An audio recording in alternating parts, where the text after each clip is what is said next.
We're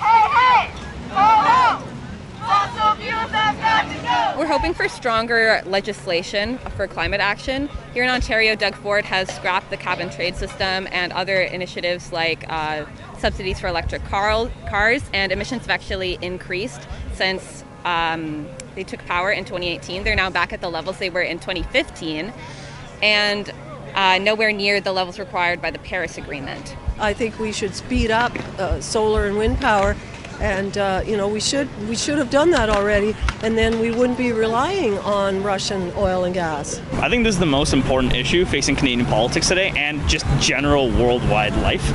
Without any sufficient and progressive climate action, no other issue can be tackled sufficiently.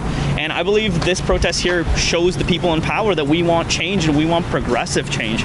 And it's only a matter of time. I think climate is a really big priority for me. It's a really important issue. I think right now, especially on the provincial level, I don't think there's a lot of action being taken. We're hearing a lot of stuff about the carbon tax right now and how it's bad for Canada. I think that's wrong. We really need something to make polluters pay for what they're doing right now. I think we keep hearing from the scientists that time is running out. We really need to take action. So I'm out here today to make sure that our elected officials know that we're watching them and that we want them to take bolder climate action. So I think Friday for Future and climate marches in general tend to gather a lot of people, but they don't always have the same access on Indigenous struggles, and understanding that those two fights are completely intertwined, and you can't have climate or social justice without Indigenous sovereignty, respecting land rights, respecting ancestral rights, and decolonization.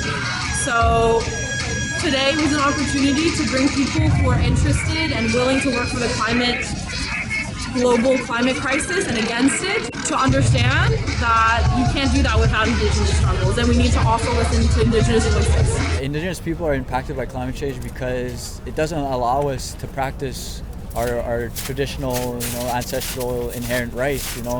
If you look at in my territory, you're seeing a lot of forestry, the clear cutting, so the animals, that's their home, so they're going away, right? The rivers and the waters are being polluted, so you're seeing more sickness and disease in the fish.